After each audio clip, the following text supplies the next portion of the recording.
할렐루야. 네. 우리 베풀하고 인사합시다. 잘 오셨습니다.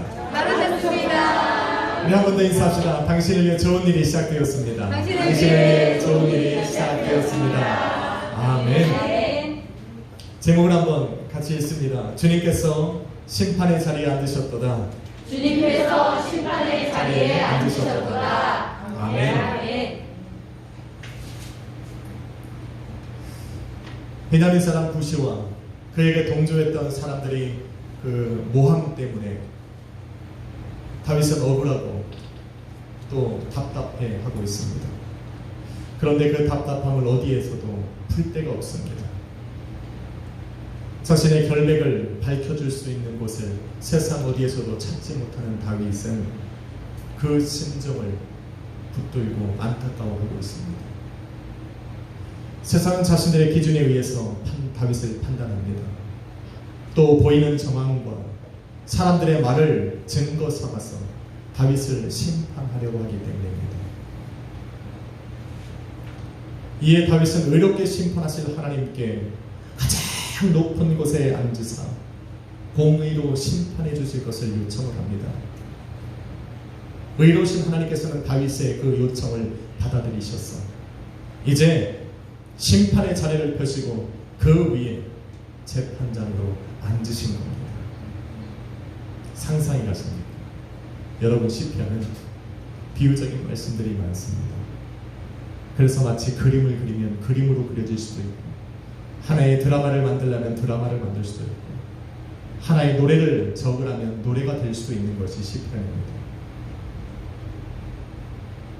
다윗은 그 재판의 자리에 앉으신 그 하나님께 자신의 결백을 밝혀주고 또 그 모든 모함으로부터 자신의 결백을 밝혀주시고 그 모든 모함으로부터 자신을 자유하게 하실 그 하나님 앞에 나아가면서 노래하기 시작한 겁니다.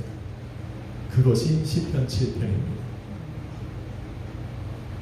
하나님 앞에 나아가는 다윗은 1절로 2절에 먼저 이렇게 이야기합니다. 여호와 내 하나님이여, 내가 주께 비하오니 나를 쫓는 모든 자들에게서 나를 구하여 건지소서. 건져낼 자 없으시면 저희가 사자같이 나를 찢고 뜯을까 하나이다 라고 이야기를 했습니다. 자신을 모함하고 대적하는 자들을 자신을 찢으려고 달려드는 사자에 비유했다는 것은 그들의 공격이 얼마나 위협적이었는가를 말해주는 겁니다.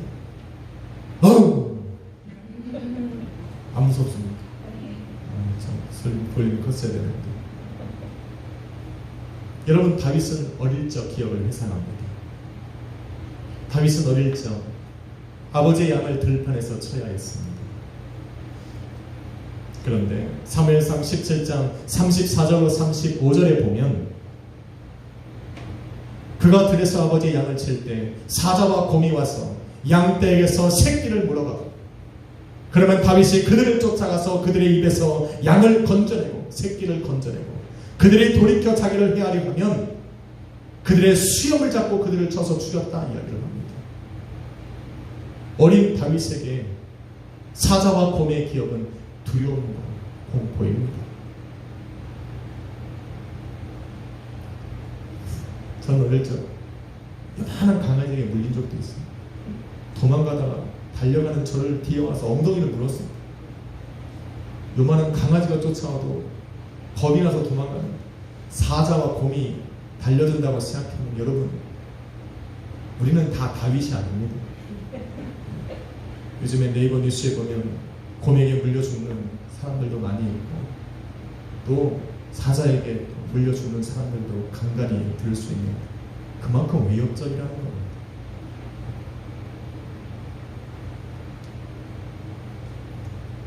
그런 다윗에게 이렇게 무섭고 두려웠던 기억을 주는 사자와 곰이 어느 순간부터 다윗에게는 두려움과 공포의 대상이 안 된 겁니다.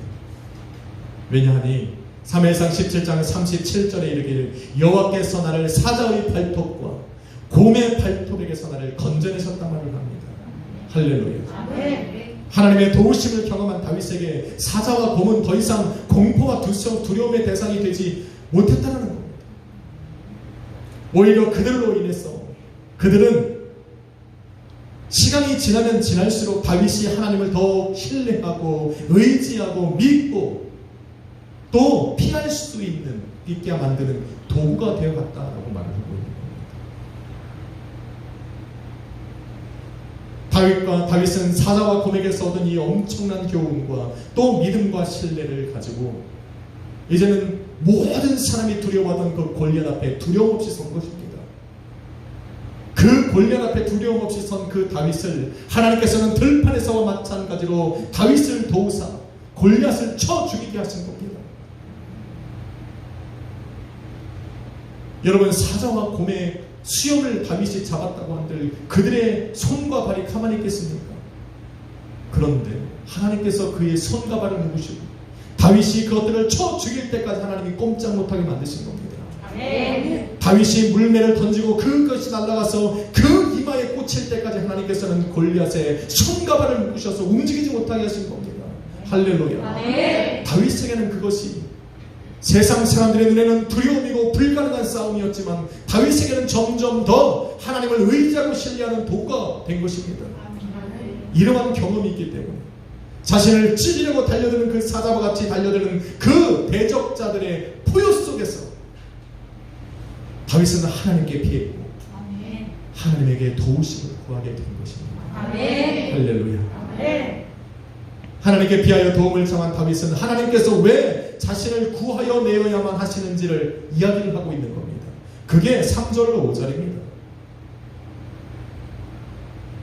여러분, 성경 읽으시면 3절과 5절 한 번 더 읽어봅시다. 3절로 5절을 시작. 여호와 내 하나님이여, 내가 이런 일을 행하였거나 내 손에 죄악이 있거나 화친한 자를 악으로 갚았거나 내 대적에게서 까닭없이 빼앗았거든 원수가 나의 영혼을 쫓아잡아 내 생명을 땅에 짓밟게 하고 내 영광을 먼지 속에 살게 하소서.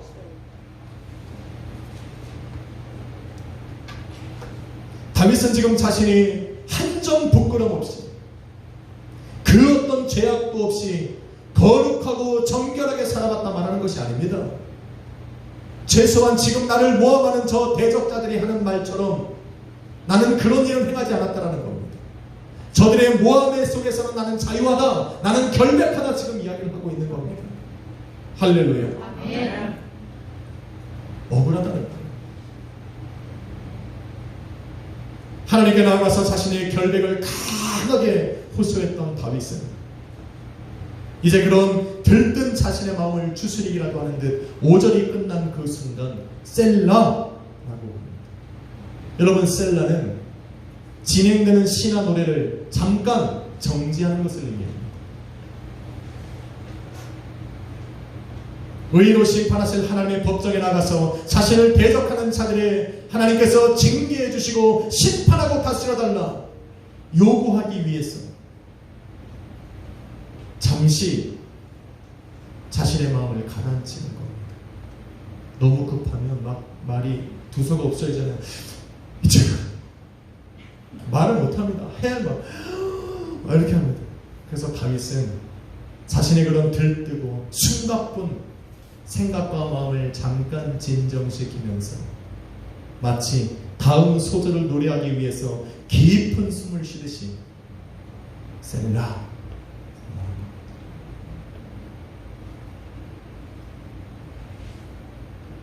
그렇게 깊은 숨을 내쉰 다윗은 하나님 앞에 섰습니다. 그리고는 6절로 7절에 의로 심판하실 주님을 신뢰하며 자신을 모함하고 대적하는 자들을 하나님의 의로 판단해 주실 것을 요청을 하는 겁니다. 세상이 자신들의 힘을 앞세워 불의로 심판을 하려고 하니 세상의 그 어떤 힘과 권세와 능력보다 더 높은 자리에 주님 앉아달라 요청하는 겁니다. 여호와여, 진노로 일어나사 내 대적들의 노를 막으시고 나를 위하여 깨어 일어나 가장 높은 자리로 돌아와 달라 요청하는 겁니다. 여러분, 성경은 하나님에 대해서 이르시기를 하나님께서는 졸지도 주무시지도 않는 분이라 말을 합니다. 믿으시면 아멘 하세요. 그런데 지금 다윗은 자신을 위해 하나님 깨어 일어나 달라고 요청하는 겁니다. 하나님은 결코 주무시는 분이 아니십니다. 할렐루야. 특히 고통받는 자녀들을 두고 편히 쉬시는 분이 절대로 없습니다. 자녀가 아픈데 어떻게 부모가 잠을 잡니까? 그런데 악이 성행하고 악인들이 판을 치고 무죄한 성도들이 모함을 받고 압제를 당하는 것을 볼 때면 마치 하나님이 주무시는 것처럼 느낄 때가 있습니다. 주무시지는 않더라도 불의를 바라보면서 하나님께서 침묵하고 계시는 것처럼 느낄 때가 있다는 겁니다. 하나님 왜 잠잠하시냐는 거예요. 세상이 저렇게 난리를 치고 판을 치고 악인들이 저렇게 요동을 치는데 왜 하나님 주무시고 또 잠잠히 계시냐라고 원망하고 불평할 때가 있다는 겁니다. 나는 억울한다. 여러분, 하박국 선지자도 이런 마음으로 하나님께 원망과 불평을 토해냈던 사람입니다. 그런데 하나님은 결코 주무시거나 조시거나 불의를 보고 침묵하시는 분이 아니십니다. 우리가 그건 알아야 돼요. 만일 우리가 하나님께서 침묵하고 계시다, 주무시거나 졸은 것처럼 느껴지는 바로 그때는 하나님께서 당신의 사랑하는 성도들의 기도와 간구를 듣고 계시는 때라는 것을 알아야 됩니다. 또한 그런 무죄한 당신의 자녀들을 모함하고 박해하고 미워하고 죽이려는 그 자들을 위해서 마지막 심판의 자리를 계획하고 계시는 겁니다. 그날에 사용할 그 무기를 준비하고 계시는 시간입니다. 그의 손에 든 그 칼을 날카롭게 갈거나 그들에게 쏠 그 불화살을 준비하고 계시는 시간이라는 것으로 여러분이 생각하셔야 됩니다. 할렐루야. 하나님은 결코 일하지 않는 분이 아니십니다. 특히나 당신의 사랑하는 자녀들이 모함받고 괴로워하고 있는 그 순간에 하나님은 절대로 잠잠히 계시는 분이 아니십니다. 그런데 세상은 이런 하나님의 침묵을 오해합니다. 하나님이 침묵하고 계시니 자기들이 마치 정의로운 것처럼 착각을 합니다. 그래서 침묵하고 계시는 그 하나님께서 재판의 자리에 앉으셨다는 소리를 듣고는 자신들의 정의를 확인받기 위해서 그 앞으로 몰려갑니다. 참 무지합니다. 제 생각에는 무식하면 용감하다는 소리 여기 나오는 것 같아요. 7절에 보니 이들이 함께 모여 주할 심판대 앞으로 담대히 나아가더라 말합니다.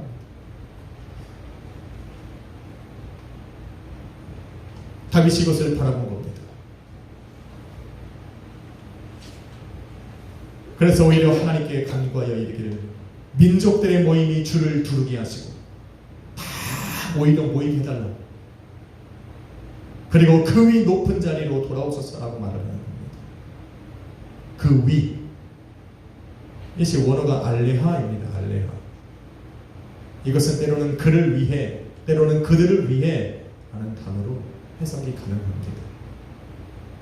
다시 말해 다윗은 민족들이 연합하여 자신들의 정의를 주장하기 위해 주님께 모여들고 또 다윗의 불의를 판단해달라고 모여들 때, 주의 법정으로 모여들 때 여호와여 당신은 나를 위해 또 그 사람들에게 그들의 불법을 알려주고 진리가 무엇인지를 알게 하시기 위해 그 높은 자리로 돌아와 달라 요청하고 있는 거예요. 악인들은 정말 주님의 심판의 자리가 어떤 자리인지를 모르는 것 같습니다. 그 자리에서 어떤 일이 벌어질지를 모르기 때문에 이렇게 담대한 겁니다. 심판의 자리에 앉혀서 의로 심판하시는 하나님께서는 세상이 말하고 생각하고 주장하는 대로 판단하시는 분이 아니십니다. 하나님의 판단의 기준은 오직 진리입니다. 하나님의 말씀입니다. 하나님은 오직 당신 안에서 당신의 진리로 세상을 심판하시는 분입니다. 아무리 모여있는 사람들의 99.99%가 맞다 할지라도 하나님은 진리로 판단하시는 분입니다. 예수님을 심판했던 빌라도는 세상 사람들의 세상의 시선과 말에 두려워서 의를 버리고 불법으로 예수님을 심판하여서 죽음에 넘겨주었지만 하나님께서 심판하시는 그 자리는 절대로 그런 일이 벌어지는 자리가 아닙니다. 하나님은 오로지 당신의 진리로 판단하고 결정하시는 분이십니다. 할렐루야. 다윗은 이것을 알았기 때문에 담대한 겁니다. 오히려 그 주님 앞에 대적자들과 함께 자신을 모함하는 자들과 함께 그 자리로 나아가는 것이 기쁜 겁니다. 가슴이 뛰는 겁니다. 왜? 그 자리에 나가야 자기의 결백이 밝혀지니까. 다윗과 마찬가지로 우리는 세상의 마지막 심판을, 최후의 심판을 기다리며 살아가는 성도들입니다. 할렐루야. 그래서 그 자리에 서는 것을 우리 또한 기뻐해야 됩니다. 기다려야 됩니다. 세상의 모든 사람들과 함께 그 주님께서 마련하실, 심판하고 재판하실 그 자리에 나아가는 것을 오히려 고대하고 기뻐해야 됩니다. 왜? 그 자리에 나아가야 이 세상에 믿음으로 살아가고 오직 진리의 말씀을 붙들고 살아가는 저와 여러분의 결백과 또 아멘, 그것이 드러나기 때문에 그렇습니다. 저도 기다려집니다. 제가 죄를 안 짓고 살았다는 것이 아니라 세상이 말하는 것처럼, 예수 그리스도가 진리라고 아니라고 말하는 것처럼 예수님은 그들과는 다르게 진리이기 때문에 그래요. 우리는 그 진리이신 하나님, 말씀에 의지해서 내가 회개하는 대로 우리 하나님 날 용서하셨다는 것이 진실로 밝혀지는 바로 그날을 기다리고 준비하는 겁니다. 할렐루야. 그러니 우리도 기뻐해야죠. 다윗은 이러한 자신의 확신이 9절에서 나온다 말을 합니다. 9절은 의로우신 하나님께서 사람의 마음과 양심을 감찰하신다 말합니다. 여기서 양심이라는 것은 원어에 보면 심장, 때로는 신장, 좀 비슷한 것 같지만 다릅니다. 심장, 신장과 같은 단어입니다. 원어로는 칼라우트. 여러분, 심장은 당시 사람들에게 가장 장기들 중에 깊숙한 곳에 있는 것으로 여겨졌습니다. 그래서 히브리 사람들은 심장을 감정의 근원으로 보았습니다. 그래서 그들이 오늘 구절 말씀을 볼 때, 읽을 때면 하나님께서는 인간의 가장 깊숙한 곳에 숨겨진 감정까지 다 아시는 분이라고 인식을 했습니다. 하나님은 그런 분입니다. 심장이라고 하는 것은 모든 생각이 나오는 곳입니다. 그래서 사람의 심장을 감찰하시는 하나님은 우리가 숨겨놓은 그 모든 생각과 마음까지 아시는 분이심을 의미하고, 또한 사람의 심장을 감찰하시는 그 하나님은 우리의 내면 깊은 곳에서 느껴지는 모든 감정까지 아시는 분이다라는 것입니다. 그래서 하나님께는 숨길 게 없어요. 우리의 하는 말만 하나님이 들으시는 것이 아니라 내가 마음으로 품는 생각도 하시고 저 깊숙한 곳에 숨겨놓은 우리의 감정까지 헤아려 하시는 분이 바로 하나님이십니다. 그래서 히브리서 4장 13절은 이르길 만물이 우리를 상관하시는 자의 눈앞에 벌거벗은 것 같이 드러나니라. 사람은 속일 수 있지만 하나님 앞에는 숨길 수 있는 것이 없다고 합니다. 그래서 하나님 앞에 나갈 때는 내 모든 진실로 나가야 돼요. 마치 거룩한 척, 의로운 척 할 필요가 없다니까요. 하나님은 나를 이미 알고 계십니다. 모든 머리끝부터 발끝까지 나를 MRI 찍듯이 다, 감정까지. 그래야 고치시죠.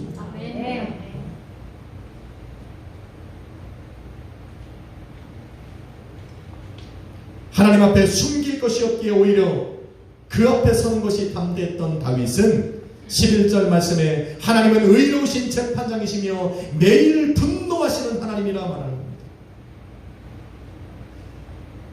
시편 7편 11절은 학자들 사이에서 논란이 되는 구절들 중에 하나입니다.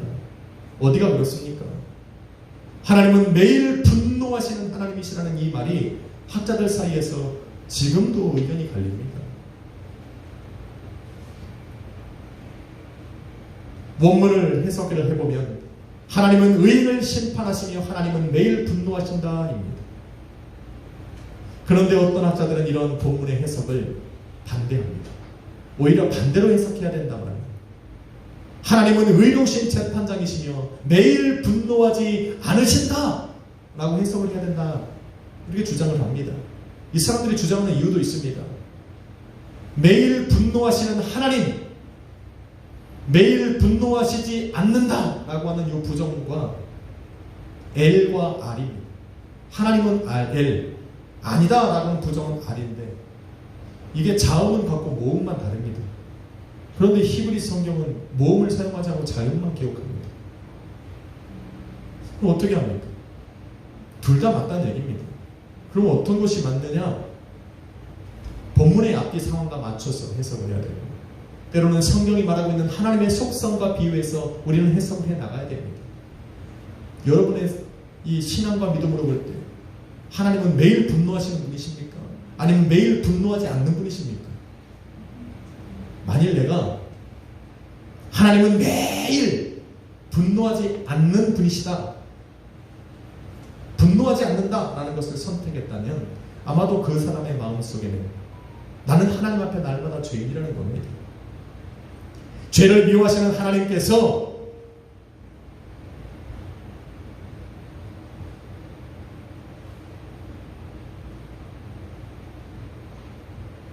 죄인을 향해, 죄를 미워하시면 죄인을 향해 날마다 분노하시지는 않으십니다. 인자와 긍휼로 오래 참으신다. 나는 그 마음이 있기 때문인 겁니다. 저도 그렇게 생각합니다. 하나님의 분노, 매일 분노하시면 살아남을 자가 어디 있겠습니까? 그런데 만일 본문의 다윗과 같이 억울하게 모함을 받았다가 그래서 삶이 완전히 어렵고 힘든 상황에 처했거나 이유 없이 사람들에게 미움을 받거나 박해를 받거나 그로 인해서 내가 나의 삶이 공경에 처했다면 아마 오늘 본문의 해석대로 하나님은 의로우신 재판장이시며 매일 분노하는 하나님이시라고 우리를 해석할 겁니다. 아니, 여러분은 착하십니까?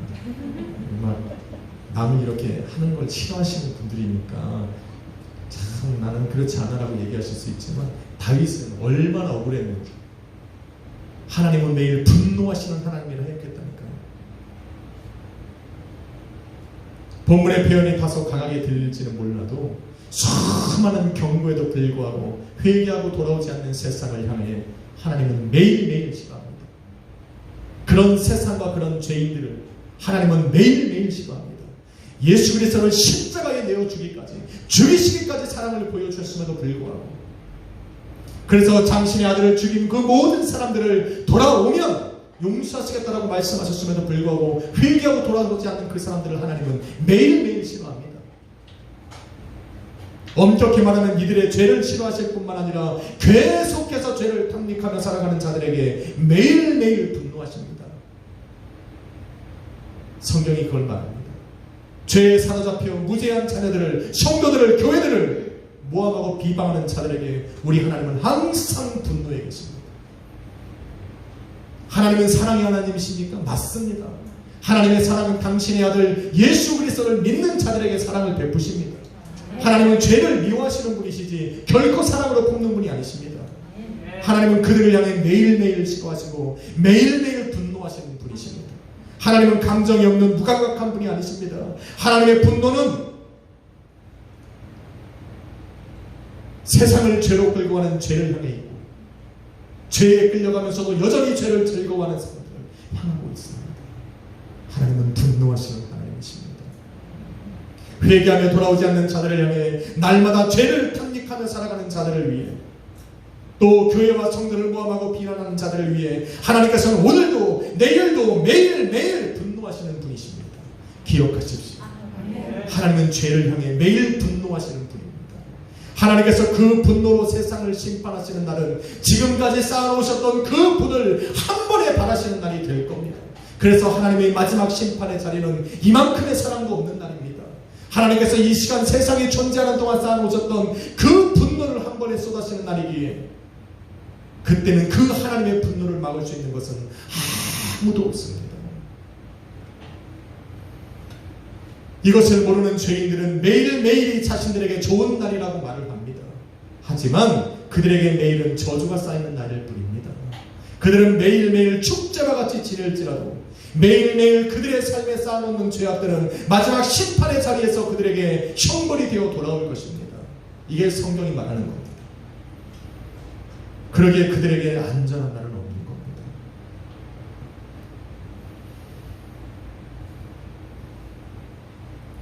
하나님의 분노는 12절로 13절에 보니 그들을 향해 죽일 도구를 예비하시는 날입니다.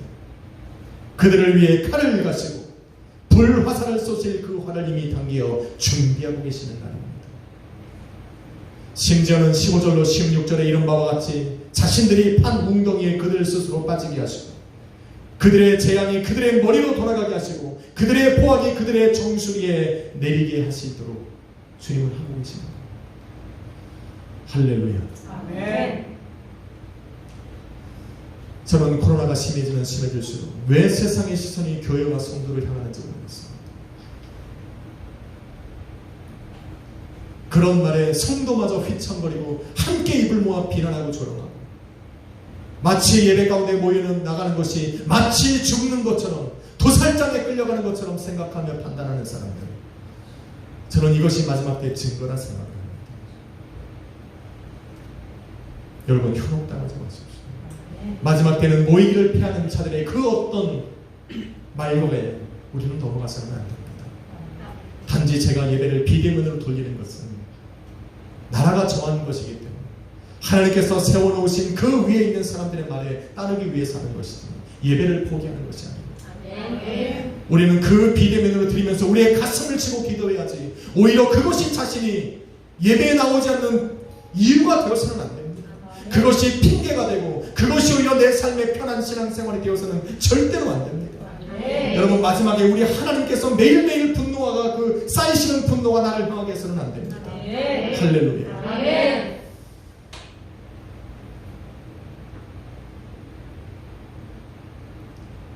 이렇게 일하시는 하나님의 애를 경험하고 하나님을 알고 확신한 다윗은 이제 17절 말씀에 이렇게 고백을 합니다. 여러분, 성경 있으면 함께 읽어봅시다. 시작. 내가 여호와께 그의 의를 따라 감사하며 지존하신 여호와의 이름을 찬양하리이다.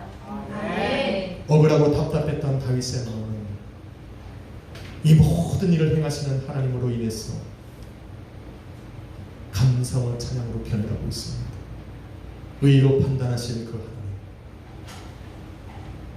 내가 세상에 말할 수 없는 그 억울함이 내 안에 쌓여있지만 그것까지도 헤아려 하시는 그 하나님, 그렇게 자신을 모함하고 대적하는 자들을 심판하실 하나님, 그들을 위해 칼을 가시고 불화살을 준비하사 쏠 준비를 마치신 그 하나님께, 의로 판단하시는 그 하나님께 감사를 드리고 그 이름을 찬양하며 시편 7편을 마칩니다.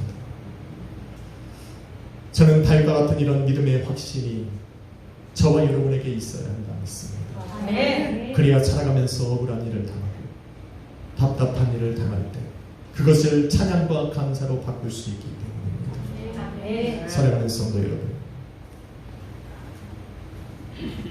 주님께서 성령으로 저와 여러분을 위해 일하시는 한 우리는 세상의 미움과 박해와 모함과 손가락질을 피해갈 수는 없습니다. 그러나 그런 삶을 살아가는 성도들을 위해 우리 하나님께서는 더 견고한 방패를 준비하십니다. 그리고 그 안으로 피하는 모든 자들을 보호하십니다. 그들을 쫓아오던 성도를 쫓아오는 자들을 향해 매일매일 분노하사 그들을 죽일 칼을, 도구를 준비하시는 분이십니다. 그러니 억울하고 답답한 일이 생길 때 사람에게 토해내지 마시고 하나님 앞에 나와서 여러분의 마음을 토해내십시오. 그리고 오늘 다윗이 믿었던 하나님, 우리의 생각과 마음과 숨겨놓은 감정까지 다 헤아려 하시는 하나님을 의지하고 그 억울하고 답답한 마음을 감사와 찬양으로 바꿔서 올려드리십시오. 할렐루야. 한없이 연약했던 바울은 질그릇과 같은 자신 안에 하나님의 심히 큰 능력이 담겨있다 믿음이 이렇게 고백을 했습니다. 내가 사방으로 옮겨쌈을 당할지라도 쌓이지 않고 답답한 일을 당하여도 낙심치 아니하고 박해를 받아도 버림받지 아니하고 거꾸러뜨림을 당하도 나는 망하지 않을 것이다. 할렐루야. 저와 여러분 안에는 능력의 주님께서 임재하여 계십니다. 아멘. 또한 모든 것을 의롭게 심판하실 하나님의 의가 저와 여러분을 인도하여 하나님의 재판대 앞에 세울 것입니다. 아멘.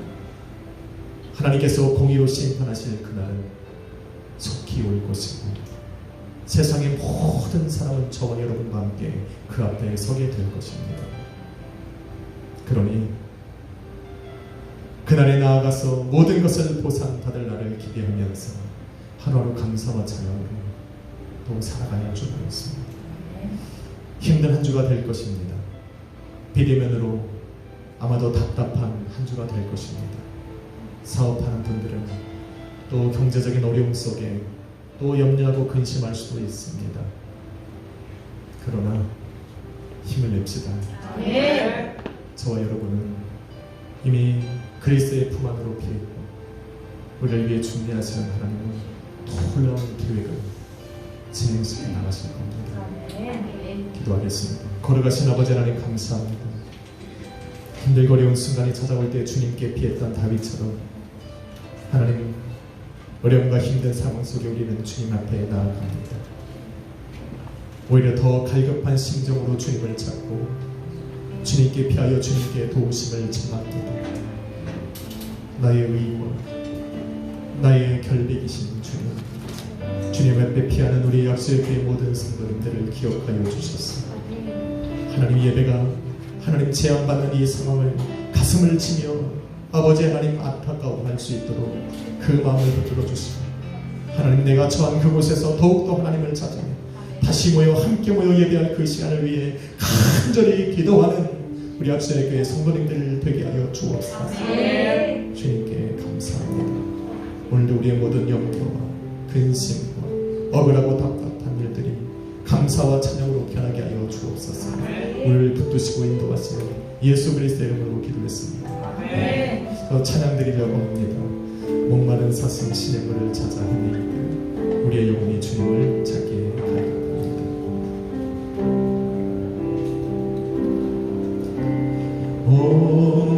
목마른 사슴 시냇물을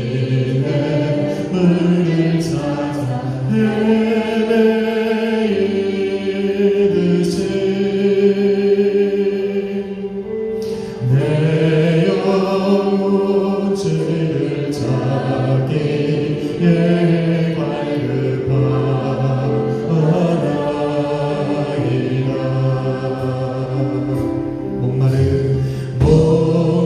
목마른 사슴 시냇물을 찾아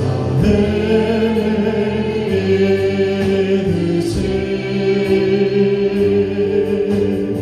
내 영혼 주를 찾기에 갈급하나이다.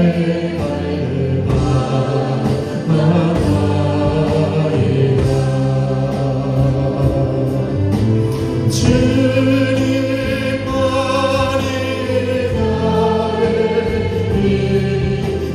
나의 목배 나의 장소 나의 목 정성 다와 저서 주님도 대하니라. 금보다 귀한 나의 주님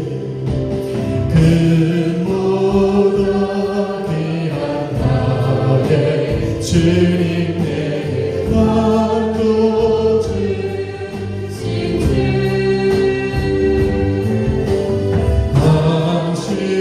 당신만이 나의 기쁨 또한 나의 자고를 주님만이 주님만이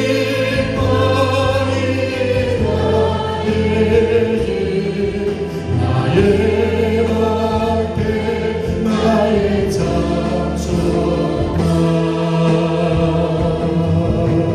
나의 돈 정성 나와 저서 드리고 내가 주님만이 나의 길 주님만이 나의